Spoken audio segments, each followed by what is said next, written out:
Okay, welcome back, everybody. Thanks for coming back and sticking around. If you enjoyed Sandy, Anatomy of a Superstorm, I'm Dave Jones with Storm Center Communications, and right next to me is Chris Strager with the National Weather Service. He's the acting director of the Office of Climate, Weather, and Water Services. And next to Chris is Russ Schneider, the director of the Storm Prediction Center.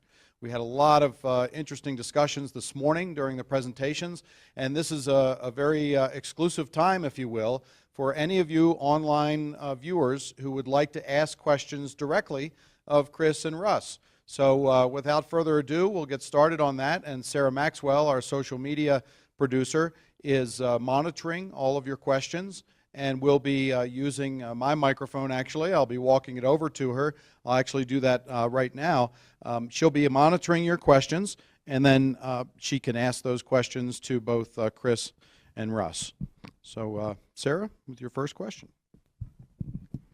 Hi, guys. Good afternoon. My first question comes from somebody who, this is for Chris Strager, and the question was referring to when you were talking about winter weather warnings.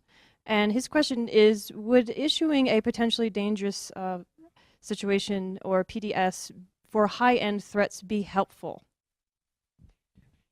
Yeah, I think that's helpful. I think what I want to do is, or what I would envision doing, is doing something where you get one statement that puts all of the impacts together. For now, if we put out something for freezing rain or for wind chill warnings, they're two separate statements. I'd like to see these combined in one single statement. So you could say a coating of up to 1/4 inch of ice accompanied with dangerously high or high winds up to 50 miles per hour will produce dangerous wind chills 30 below zero. I think highlighting the impacts in like was suggested into one single statement, particularly dangerous scenario would be a good way to go for this. So that's something that we are looking at, and we may try experimenting for that for the next weather season.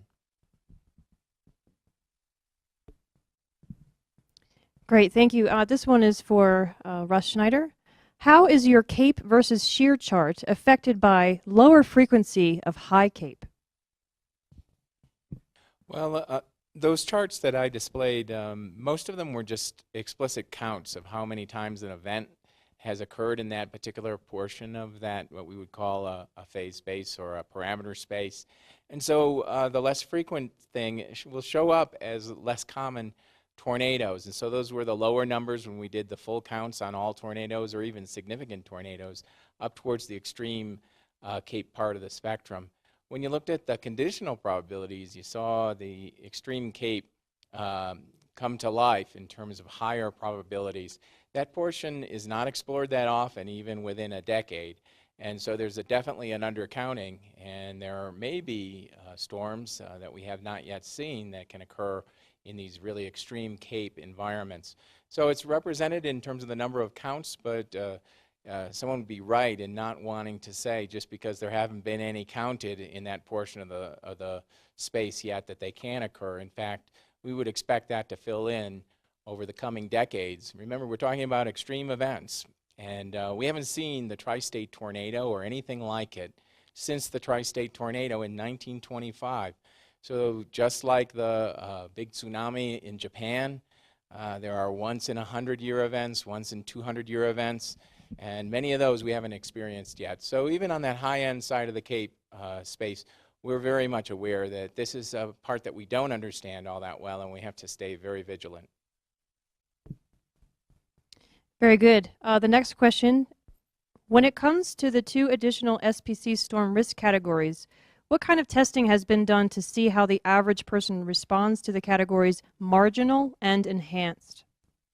Yeah, we were just able, we have real challenges. We wanted to increase the quality of our communication because we really felt as though there was a portion of the slight risk categorization that was really a pretty high-end situation, and most of our assessment, at least through our customer surveys, about 30,000 respondents, did indicate that slight is perceived as a very low risk. So we introduced this new category, what to name it.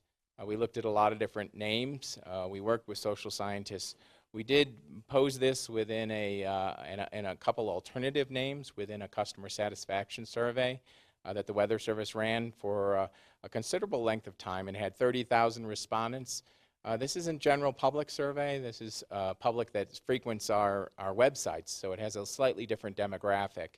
And the choice of those terms were very much governed by our responses through that, as well as some smaller focus groups that we did with local emergency managers. I think we were disappointed that we didn't find optimal words. In working with social scientists, we talked with an eminent social scientist, and their message to us was, you know, all language is ambiguous, and you are not going to be able to find a perfect word.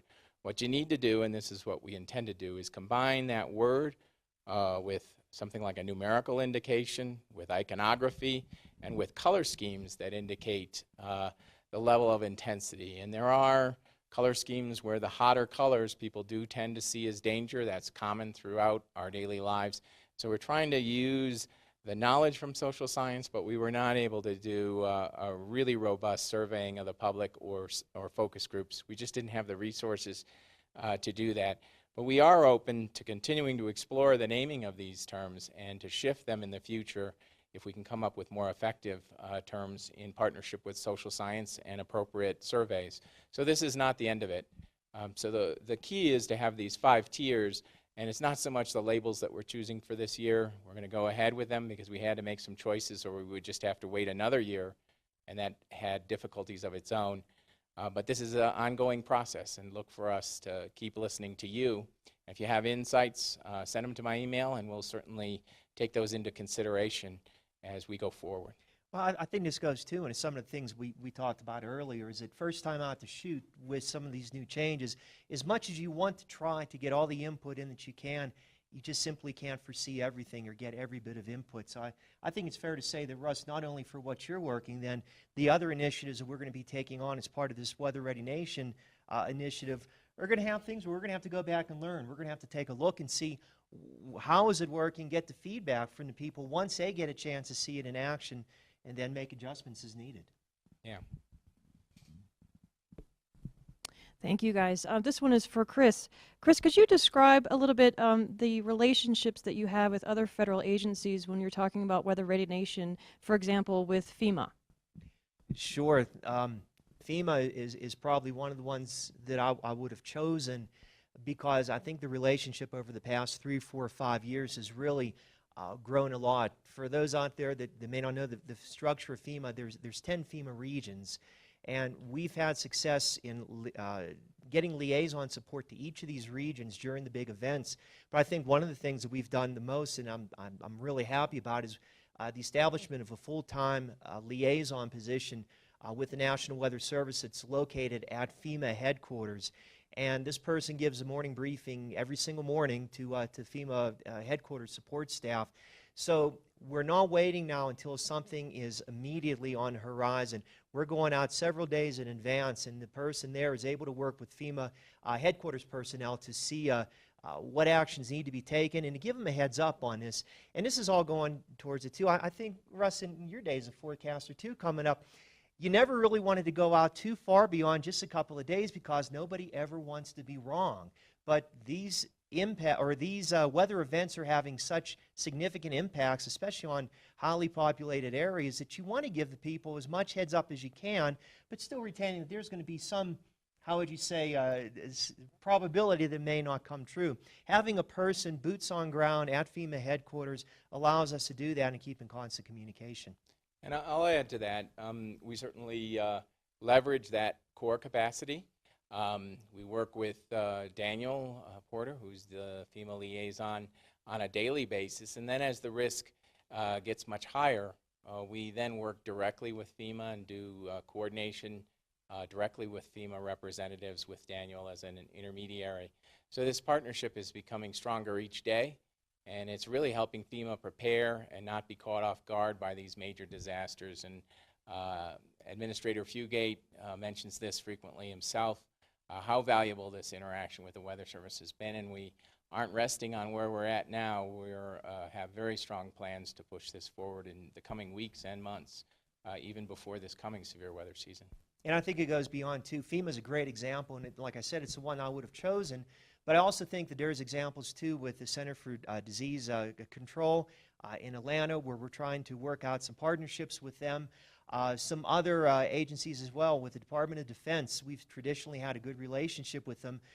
When we did I mentioned before, the Boy Scout Jamboree in West Virginia, we actually partnered with the Air National Guard. They were on site with us. So there's a lot of these partnerships that we're exploring, and every time, I think it's great, every time, every week or so, we find out another request or some other person or some other group in federal government that we could partner with. So it's all definitely part of a learning curve. It's been good, though, over the past year to find this out. Thank you. That was fantastic. Okay, I have another one for Dr. Schneider. Also, on the SPC categories, have local considerations been considered? For example, a slight risk in Oklahoma is seen as another day, while in New England, it's seen as a bigger deal due to its rarity? Yeah, that's an interesting question. We have not gone there. I think it's very important for folks in the local communities, the broadcasters that are interfacing with those local communities, to describe what that risk means to their communities. It's very difficult for us to do that from a central location. These are the same probabilities. There is the same risk to each individual, whether they're in Oklahoma or they're in New England. If it's a 15% tornado or a wind probability and it's a slight risk, that's the same risk to each individual. However, there's going to be more individuals impacted in New England because there's just that many more people and there's fewer open spaces. We really have to rely on the broadcasters on that. So we really haven't thought about changing it based on the climatology of each region. We're really relying on the messengers to do that. And that brings up a good point, too. Russ, you talk about other parameters, too, like wind chill. I mean, now that's definitely regional. What a wind chill is in Florida or parts of Georgia, if it's down to maybe 20 degrees above, it wouldn't affect anybody in North Dakota. They're prepared for that, or northern Maine. So I think as we move along in this whole process, we need to keep that in mind. But yeah, I'm with you. I think for the severe weather part, that crosses regional boundaries, and that's nice to have a consistency on that. Okay, the next question is, has an extreme risk category been considered for beyond the high risk category, covering events like 4/27/11, for example, 45% tornado? Well, on that particular day, we did go to a 45% tornado risk, and the questioner might have known that. The high risk has really resonated well. One thing social scientists have cautioned us against is, and we are coming close with the 5 categories, but if you start getting more than 3 to 5 categorizations, they think you're starting to stretch the ability. You know, it's a one categorization, but some high risks will be bigger, and we'll have to cover that within the nuance. And I think we can do that this is a historic event that's upcoming. If I have any regret from 2011, it's that we weren't more aggressive in the days prior. I think there was a lot of communication about the magnitude of that event. But I can say we didn't have a tradition of doing press conferences in advance of severe weather events. They were thought too risky, that the confidence in the forecast was that for thunderstorms, which is a difficult forecast, and we shouldn't go out there. We started in 2012, and we've done that since. And I wish I could go rewind the clock to 2011 and do those press conferences, but I think we can, on days like that, convince folks of the unique threat of this particular high risk without adding an additional categorization. That certainly was a remarkable day, and we were making the comparison the day in advance, potentially being of the magnitude of April 3rd, 1974, which was truly a historic event. So I think, again, we're going to have to rely on the nuance of our messaging rather than explicit categorization in each of our products. But we certainly would want to put that, and that's where the forecasters, when they create this public description of the outlook or of the watch, that's what it'll go into, and then there'll be an explicit statement about the magnitude of it. And on that particular day, I have strong confidence that we would have had a message that indicated what a strong historic event this was potentially going to be. And as a follow-up to that, have you considered the impacts that this would have of data continuity, for example, in the GIS community? Well, that's why we're going through the advertising process. We'll be doing public notification on this. And the public notifications will go out soon. We're working those through Weather Service to assure folks have 75 days or so to adapt to these changes. Many of the changes were actually requested by the GIS community, in particular the elimination of the C-text moniker, which was a legacy to old graphical forecast techniques. And in a GIS community, there was no spatial representation of it. So we're trying to address some of their concerns, and we work very closely with them in terms of making sure that the information is also available in forms that the GIS community can use. But if you know of unique challenges that may be faced there, we'd certainly be interested in hearing about it, and drop me an email, and I'd certainly follow up with you on it. Thank you, Dr. Schneider. And of course, the burning question that's coming in from several people is, when will the new SPC Outlook categories take effect, and why has it taken until 2014 to do this and have it be implemented? Yeah, well, these things, we try to plan them carefully. You can hear from some of the other questions. We would have loved to have done more extensive interactions with the public on the exact names of the categorization. We had software development that had to be done, and that had to be paced within other development. We're in the midst of a transition in our software system, which made this a little bit more complex. So that explains why we've waited until this particular year. In terms of the timing on it, we'll be doing public notifications, and that's to make sure that everybody has 75 days from the start of that notification. The implementation will be in early April in all likelihood. It'll depend on exactly when we get clearance to push forward. There'll be a specific date in that notification, and that'll be the day that we begin these new services. Thank you, Dr. Schneider. And Chris Strager, I know that you are looking pretty regularly for feedback on Weather Ready Nation from the community. So I wanted to give you the opportunity to talk about how people could give you feedback on Weather Ready Nation and how you can maintain that open line with emergency management and other people in the communities. That's a good question. When we go out and the whole purpose of doing presentations like this and others that we do is to interact with as many people as we can. We want to hear the feedback. When we go to conferences, we have the American Meteorological Society conference, and that is just critical to us. That's our one shot a year where all of our customers are gathered together in one place. It's a whirlwind during the entire week, meeting with people, getting their feedback. We also have the different offices, the different regional headquarters that are in touch with their constituents. For example, I mentioned the 10 FEMA regions, getting feedback with them on events. I work with a lot of people outside of the emergency management, as we said, doing the Weather Ready Nation. We're in touch with them, and nobody's ever been shy about giving us feedback. But I would say that the best way to do it, too, is especially with this Weather Ready Nation Ambassador Initiative, too. That's going to provide another venue for people to come and be ambassadors and to be able to give us feedback on the initiative, where we think, or where they think it's going, and for ways that we can improve. Okay, great. It looks like that wraps our online questions, but we might have some in the room. I think that'll do it for today. I think that's great. We had a terrific number of online questions. Thank you all for watching online. This session is very flexible in that it starts at 1:30 and it'll go until the questions are over, which is now. And so thank you all for watching online.